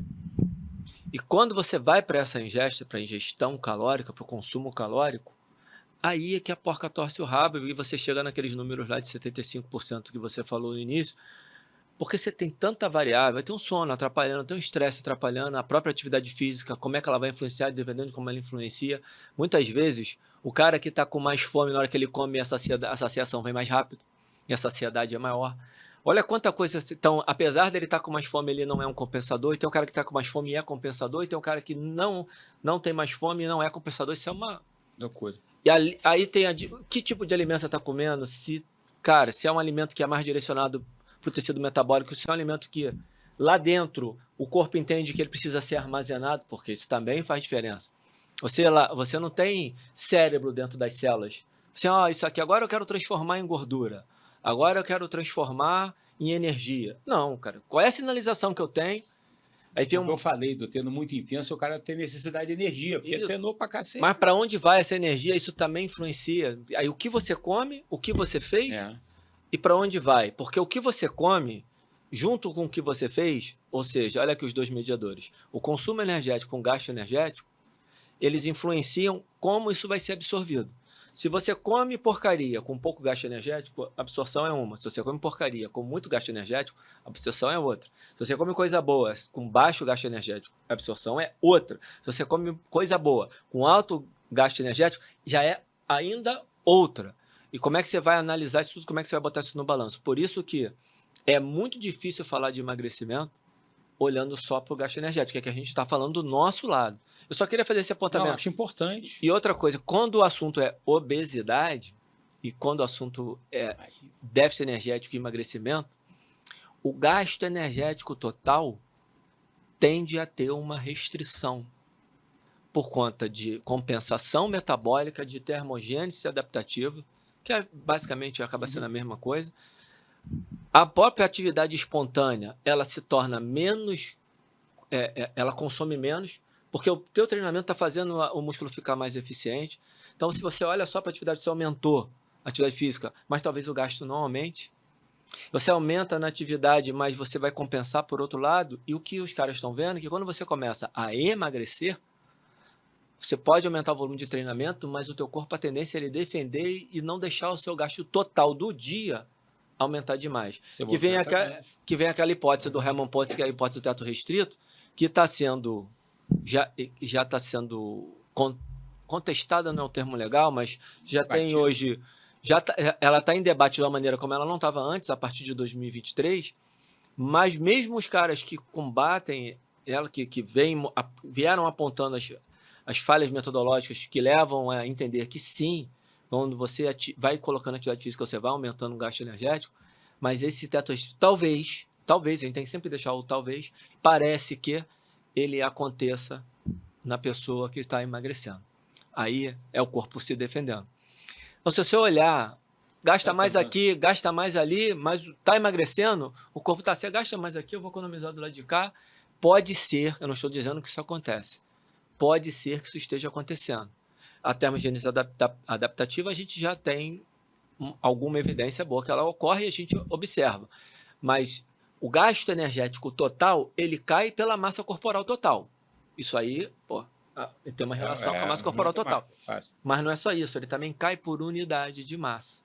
Da mesma forma que você falou de se preocupar com a força relativa, você tem que se preocupar também com o gasto energético relativo.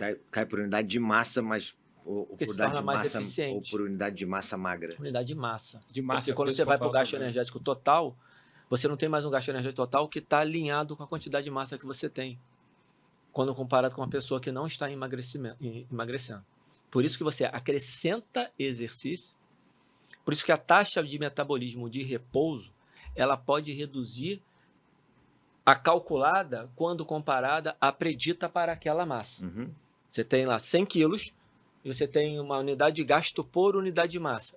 Esse gasto vai diminuir por unidade de massa quando você começa a emagrecer. Aí você tem o trabalho clássico de 95 do Label com o Rosenbaum, que eles mostram isso, cara, é um trabalho muito legal, porque eles botam o cara para engordar, emagrecer, segura 14 dias e vai mostrando, e tem uma tabelinha que tem por unidade de massa o gasto, mostrando o predito e o visto, objetivamente, abaixo do que está predito quando a pessoa está emagrecendo. Então você, cheguei aqui, se eu comer isso aqui eu mantenho o peso. Não, meu camarada, você vai engordar, porque está para cá.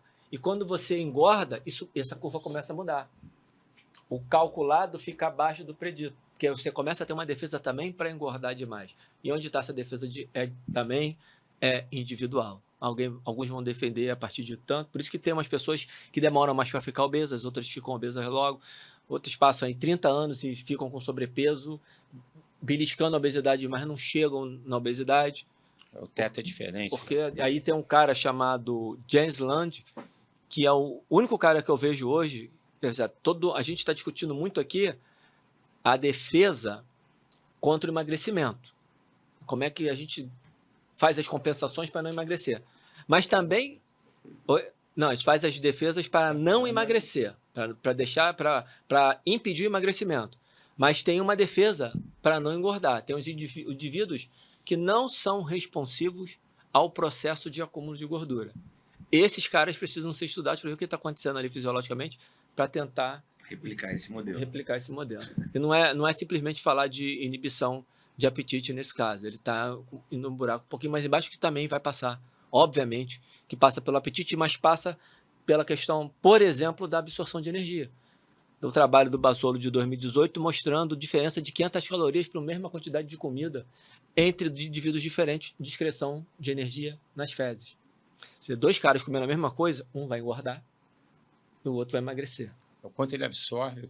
Porque não é o cálculo da energia. A galera do laboratório de Leeds tem um trabalho falando sobre isso bem legal. Eles falam, pegaram o cálculo do déficit energético e simplificaram para quanto você consome menos quanto você gasta. Não.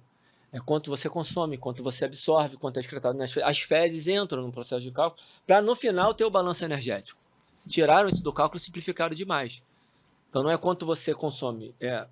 Simplificando também aqui, para levar de volta para você, é quanto você absorve. O que vai dizer se está em déficit ou superávit energético é muito da absorção que você teve, como isso é metabolizado no seu corpo.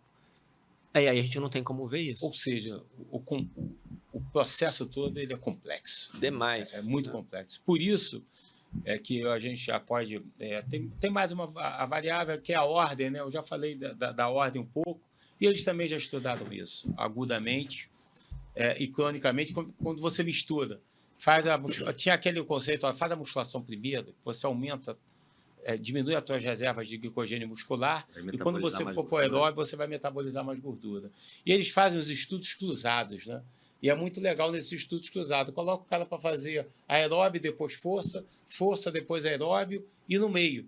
E observam como é que é o gasto energético total e como é que os metabólicos são envolvidos. O quanto você metaboliza de gordura, o quanto de carboidratos.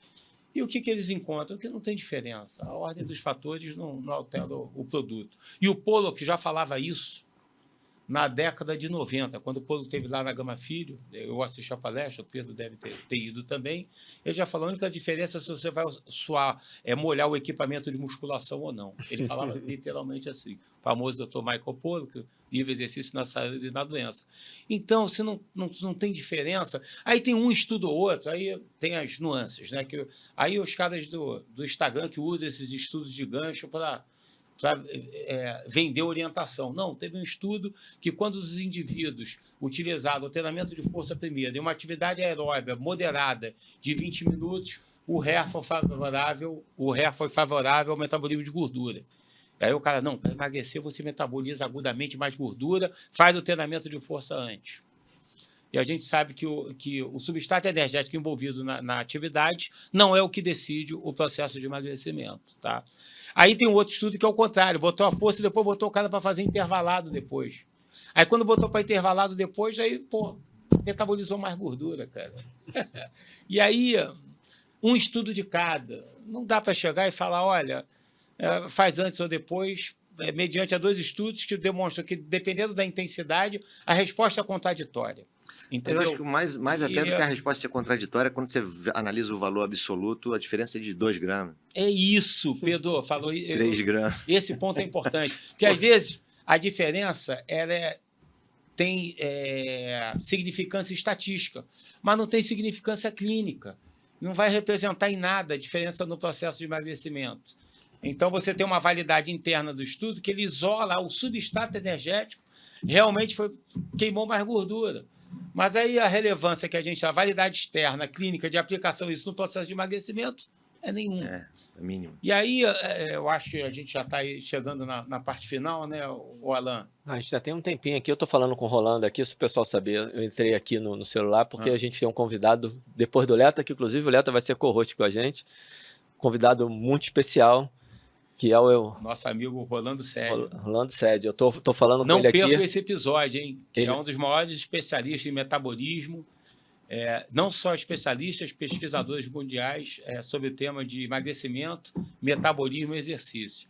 Vai ser espetacular esse podcast. O nosso aqui hoje foi só um aperitivo para o que vem aí na sequência. Mas o Alan, ele sempre puxa minha orelha com horário, com tempo.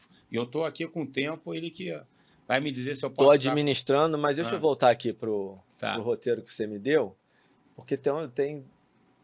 Você está falando... você já está caminhando... Na parte final. Manda brasa.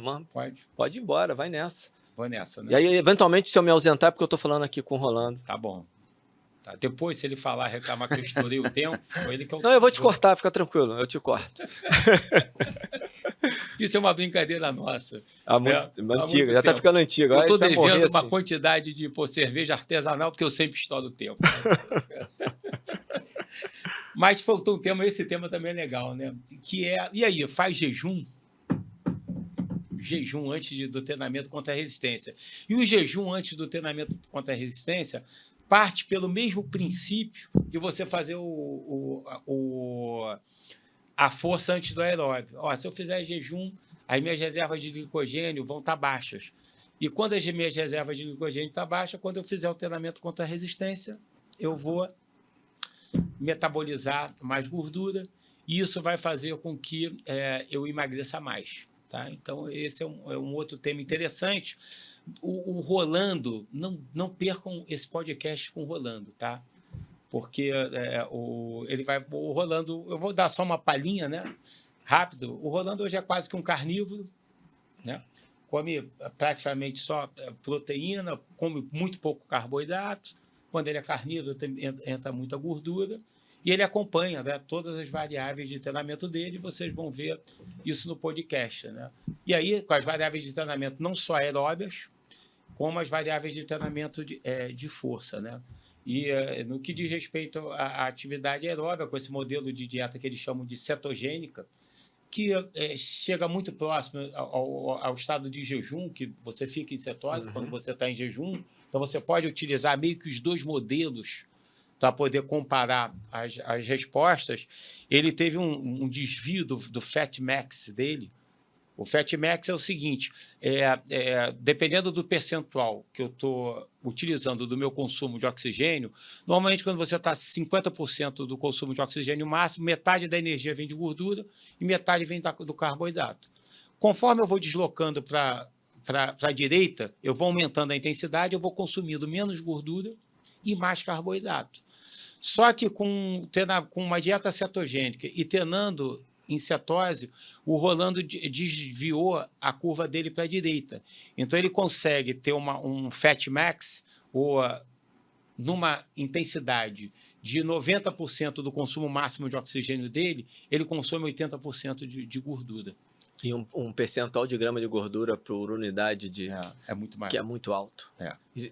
Ele deve mostrar os trabalhos também do ano passado do Volek, do Timothy Brooks, que cara, é surreal o que acontece. Isso em caras treinados, mas que comiam dietas com um padrão normal de carboidrato, fazendo a transição para São uma dieta low a carb. longo prazo. Ele vai falar como isso. Cara, E com desempenho. O Rolando, ano retrasado, com 59 anos, fez a maratona de Toronto para 2 horas e 52. Entrega de essa desempenho. conversa vai ser muito Vai interessante. ser interessante. Mas por que eu estou falando isso? Para a gente vai voltar para aqui. musculação em jejum. Não, porque a musculação tem esse conceito. Então, a primeira coisa, tem uns estudos muito legais que eles fazem com os muçulmanos, né, no Hadamais. Eles controlaram. E o Hadamais, o cara não pode comer do nascer do sol ao pôr do sol. Às vezes o cara fica 18 horas em jejum. E aí acompanharam esses indivíduos durante 14 dias e observaram como é que a força se comportava. Se a força muscular, como é que era a força antes dele realizar o Hadamais e 14 dias após o Hadamais. E aí, lógico, o que aconteceu? Teve perda de força e potência. Então, quando comparativamente o sujeito perde a capacidade de expressar a força e perde também a capacidade de expressar. Isso é um estudo agudo, tá? Agudamente isso acontece. A gente já debateu muito hoje. Sabe que perder massa muscular, perder força, o quanto isso é negativo. E aí tem os estudos, né? Tem uma revisão de 2020, aí sim, analisando o jejum sobre a força e principalmente o quê? Treinamento contra a resistência e o processo de emagrecimento e aumento de massa muscular. E isso é que é interessante. Se analisar agudamente, não é legal. O que acontece cronicamente quando você treina em jejum? E aí, nesses estudos, são 9 estudos. Desses 9 estudos, 3 com Hadamais, com jejum de nascer do sol ao pôr do sol. Aí tem os jejuns intermitentes. E aí os jejuns intermitentes, aqueles jejuns tradicionais de 12 horas, sem alimentação. E tem um outro termo que você vai saber, que o sujeito, que é um jejum intermitente de 16 horas. O cara só pode comer numa janela de 8 horas. Tem um termo para isso. Não lembro. Tá? E aí dos modelos, são os 3 modelos de estudo deles. E aí o que eles encontraram? Né? A primeira coisa é que, lógico, os sujeitos vão emagreceram. Então, a redução do peso corporal, 5 estudos demonstraram que teve emagrecimento em torno de 2,5 kg, 2,5 a 2,7 kg de emagrecimento. Que se você comparar, tá, com que a primeira meta-análise que eu falei lá no início da nossa apresentação, que o sujeito pode perder 5 quilos, até 7 com déficit energético de 500, 700 calorias, o jejum não demonstrou ter um resultado no emagrecimento muito maior do que os treinamentos que são realizados sem jejum intermitente. Então, a primeira análise é essa. Não emagreceu mais. E a gente já sabe disso também. O Alan pode falar disso muito bem. Você compara todos os tipos de dieta. A maioria delas, independente se você faz jejum intermitente, se você mantém, né, o déficit energético, ele muito parecido entre as dietas, o resultado do emagrecimento, ele vai ser, isso na média, ele vai ser muito similar. É lógico que vai ter indivíduo que vai ter uma resposta melhor, e aí a preferência num modelo de dieta do que em outro modelo de dieta. Isso vale do jejum para o treinamento de força. E em respeito também ao aumento da massa muscular, alguns estudos demonstraram que os sujeitos tinham um pequeno aumento da massa muscular, e em alguns indivíduos você teve uma manutenção da massa muscular. 3 estudos, o cara melhorou a massa muscular, 2 estudos ele manteve, e um único estudo teve redução da massa muscular, e nesse estudo ele combinava atividade aeróbica. Então, se você observar, e as pessoas vai melhorar o meu resultado realizar a atividade física em jejum? Não vai melhorar o teu resultado no emagrecimento, pode impactar negativamente da força, e claramente não é uma modalidade de abordagem dietética melhor do que as que nós já conhecemos, seja na dieta mediterrânea, seja na dieta do Dr. Atkins, qualquer uma dessas. É mais uma forma de você permitir o seu aluno, e eu acho que isso é a mensagem final, acho, do podcast, eu falei muito sobre as variáveis de treinamento, né? E, na realidade, eu adequo muito essas variáveis ao que o meu aluno gosta. Porque, no fundo, no final da história, a diferença em você manipular o volume, a intensidade, o tempo de recuperação, os estudos são fracos, são muito inconclusivos, e aí você pode adequar isso a preferência para o seu aluno se manter treinando regular. E, lógico, junto disso, você tem que controlar as demais variáveis. E uma coisa que eu sugiro que vocês controlem é a afetividade no final do treino, o quanto ele se sentiu, qual é a percepção de esforço dele pós-treino, o quanto o treinamento dele e a vida no todo está impactando o sono dele, isso é um ponto importante. Como é que está a alimentação dele pós-treino? Ele sente mais fome, menos fome? Ele aumentou o volume? Controlar isso e controlar a atividade espontânea dele. Isso hoje em dia você conta aqui, está no reloginho, sei lá. Hoje eu já dei aqui, muito bem, já estou com 6 mil passos dados. E aí começa a anotar, chega no final do dia, pede para ele mandar pelo WhatsApp. Aí, quantos passos? É uma forma indireta de você controlar se o cara está se movimentando mais ou se ele está movimentando bem. E quando você sabe que pode ter a tendência, tá, dele se movimentar menos, eu oriento muito meus alunos, eu faço isso, que aí é uma atividade espontânea orientada. Olha, de tanto em tanto tempo, eu quero que você levante da sua cadeira e que você dê uma movimentada na sala. Se você trabalha no escritório, então, toda vez que você sobe e desce de escada, toda oportunidade que você tiver para se movimentar, eu gostaria que você utilizasse essa oportunidade. Não parece, são essas pequenas que eles chamam de snacks, exercise, essas pílulas de exercício, fazem com que aí o Alan já falou muito disso, da flexibilidade metabólica, tem muita coisa interessante em relação a você realmente aumentar no final do dia, eu acho, a sua termogênese geral, o teu gasto energético geral. Então, é importante você estar atento e orientar os seus alunos em relação a isso. Então, além dessa prescrição individualizada, você acompanhar essas variáveis e ir ajustando essas variáveis de acordo com o teu cliente. Essa é a maneira que eu trabalho do processo de emagrecimento. Em linhas gerais, é o que eu recomendo e que eu utilizo. André, indo dentro disso que você acabou de falar, voltando para a história do treinamento de força em jejum, você falou de adequação à realidade do cliente e tal, que eu sou completamente de acordo. E aí, o que acontece? A gente que tem cliente que treina 6 horas da manhã, 7 horas da manhã, 8 horas da manhã, às vezes o cara acorda e vai treinar. Então, esse cara, às vezes, para a realidade dele, é melhor ele ir em jejum. E nesses casos, você dá alguma recomendação diferente dessa? Eu falo porque eu já falei muito para o aluno antigamente, falava, não, tem que comer, então tem cara, fazia o cara acordar 1 hora antes para ele comer, para ir, entendeu? Coitado do cara. O que acontece, Pedro? Mais uma vez, assim, a gente está convergindo aqui para uma coisa de adequação e aí o estudo fez, não deu diferença, então tudo bem. Então, né? Eu acho o seguinte, você tem que olhar muito, porque hoje, essa semana, conversando com uma aluna minha, ela, André, estou me sentindo fraca para treinar. Ela passou o final do ano, começou a fazer dieta essa semana, atividade aeróbica, a intensidade eu não estou sustentando, eu estou me sentindo cansada para treinar. Porque eu estou chegando para o treino em jejum. A pessoa chegar para o treino em jejum, às vezes ela faz o jejum noturno. O problema é que ela já vem com déficit energético da dieta do dia anterior muito alto, entendeu, Pedro? Então, ela já consumiu pouco no jantar, já consumiu pouco no almoço, e ainda vem para treinar com 8 horas de jejum, ela acorda e não vem treinar, isso pode prejudicar a qualidade do treino dela. E aí você tem que, para ela, no caso dela, eu orientei, olha, Viviane, eu acho que você tem que, quando acordar, você tem que comer alguma coisa, não dá para vir você com um dia de dieta restritiva anterior, acordar, não comer nada e vir para o treino, porque você não está entregando. E aí é aquela história, né?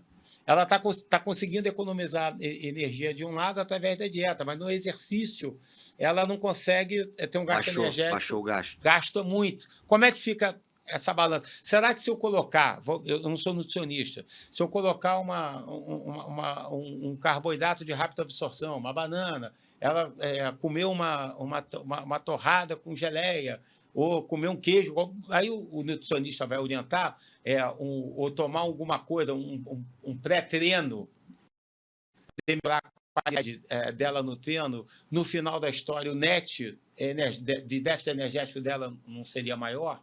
Então, acho que, mais uma vez, a gente tem que estudar caso a caso. Como eu, por exemplo, várias vezes eu saio para correr em jejum, faço isso. E minha resposta ela é ótima. A minha frequência cardíaca, a velocidade do treino, elas não alteram. Isso significa que eu estou metabolicamente adaptado em treinar em jejum. Talvez você até pode um período, e o Rolando vai falar sobre isso, durante o período você vai se sentir cansado quando você realiza o treino em jejum. Mas você tem um período de adaptação, que você faz uma adaptação metabólica em você utilizar favoravelmente o metabolismo da gordura, e você vai ter que diminuir a intensidade para isso, até você ser capaz de treinar mais intenso, e ainda assim está utilizando a gordura como percentualmente como um substrato energético preponderante. Então, acho que você pode, tem alunos, eu concordo com você, e ver como é que ele responde. Porque às vezes o cara vem em jejum e a força dele não cai, ele treina normal, ótimo, treina em jejum, não tem problema. Acho que é uma abordagem válida. Eu teria, nossa, dá uma vontade de falar um monte de coisa aqui agora, mas não vai dar tempo. Mas eu acho que algumas coisas que eu complementaria aqui vão ser exatamente o que o Rolando vai falar. Então eu posso segurar que não tem problema, só vocês assistirem o próximo episódio, que vai ao ar 15 dias depois, não, um pouquinho mais, que é Leta. Depois desse aqui, no próximo tem a parte 2 com a Dani Fusiegger, depois o Rolando Cedia, que a gente vai gravar hoje. Então, Leta, vou te pedir para fazer suas considerações finais e a gente se despedir da galera para receber o Rolando aqui. Minhas considerações finais, só agradecer a vocês o convite, né? A audiência de várias vezes eu vejo a galera, pô, Leta, legal, ficou bacana aquele podcast. Pô, o Alan tem abordado, você tem feito um trabalho maravilhoso em relação aos esclarecimentos e capacitação, não só do profissional de educação física, mas do leigo, em relação a esse tema complexo que é o emagrecimento.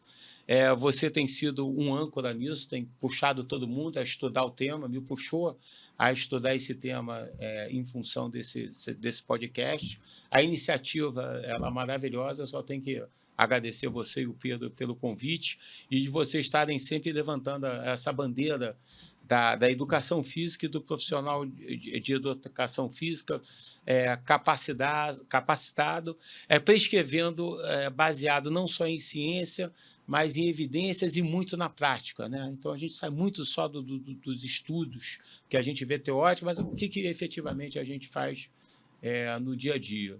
E aí, vocês querendo aí tirar qualquer dúvida, tem aí o meu Instagram, vai lá no direct, a gente está sempre aberto a compartilhar o conhecimento. Se vocês quiserem algum dos estudos, porque eu não fiquei citando autor nem estudo, porque fica pesado para o leigo. Mas, pô, André, você falou sobre aquele tema, dá para mandar o estudo referente a ele? Eu tenho ele separado, entra lá no direct, dá o teu e-mail ou me dá o teu WhatsApp que eu mando os estudos originais para vocês, vai ser um prazer. Tá bom? Muito obrigado aí vocês. Espero que todos tenham gostado. Para mim foi divertido, maravilhoso. Eu adorei. Alguma consideração? Não, eu só agradecer também a oportunidade de virar o co-host contigo no projeto que você iniciou sozinho aí a duras penas aí ano passado. A gente chegou a começar com resenha, mas ele acabou sendo remodelado e veio para esse formato absurdamente mais profissional. É a primeira vez que eu estou vindo aqui, então estou bem impressionado com como ficou bacana.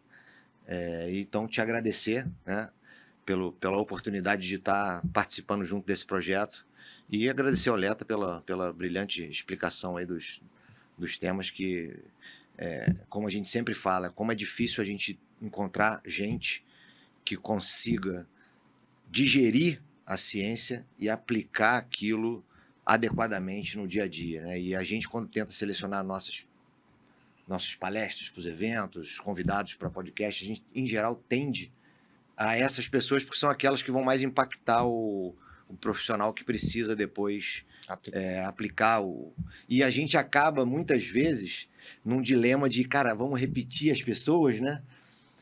Ou vamos arriscar pessoas novas, porque normalmente a gente acaba repetindo, porque são as pessoas que entregam exatamente a informação como a gente acredita que seja a informação adequada para o profissional. Acaba tendo que repetir. O Leta tem sempre que E repetir. Leta está Obrigado. sempre junto com a gente agradeço. em função disso, tá? Mas, Neto, muito obrigado. Eu agradeço. Até uma próxima, né? Para mim isso aqui é muito especial, porque você foi meu professor, Leta foi meu diretor técnico, dois dos caras que mais influenciaram a minha formação profissional, e poder estar dividindo mesa com vocês é assim, aquela coisa de estar diante do ídolo de verdade, que são meus verdadeiros ídolos. Obrigado por toda a generosidade sempre, o dia a dia, cara, o que você faz comigo e para mim o tempo todo até hoje, me tratando como amigo, mas sem deixar de ser meu professor, o que é muito importante, sempre preocupado. Hoje quem com me ensina é conhecimento. ele. Ele faz esse bate-papo de humilde, mas eu Não, estou mas- aprendendo muito com ele. Então é uma via de mão dupla, sempre. Isso. O Pedro, a mesma coisa. Pedro, pô, Sempre é. obrigado por voltar aqui. Eu só estou aqui por sua causa, porque você lá atrás me convidou para esse projeto contigo com a Movement. Estamos juntos até hoje e cada vez tentando trazer coisas mais legais Perfeito. para a galera que acompanha a gente. Agora tentando fazer uma transição para ir também um pouco para o público menos profissional, que a gente sempre falou para o profissional. Vamos tentar, e eu tenho que melhorar bastante nesse sentido. Leto, você Todos deu um nós. show hoje, muito bom, muito obrigado. Uma aula para quem assistir, desde o profissional a quem quer emagrecer, ou para quem está mal, quer continuar, quem quer ficar mais forte. Obrigado pela aula, cara. Assista o primeiro podcast, hein, que vocês vão gostar também. Tem que Com ver a certeza. sequência. Muito bom, foi muito bom mesmo. E certamente você vai voltar para conversar com a gente. Vai estar sempre por aqui. É. Aí que a casa é sua. Obrigado, viu? Um abraço, gente. Não deixa de compartilhar, de curtir e se inscrever no canal, que é muito importante para a gente. Isso aí, um abraço.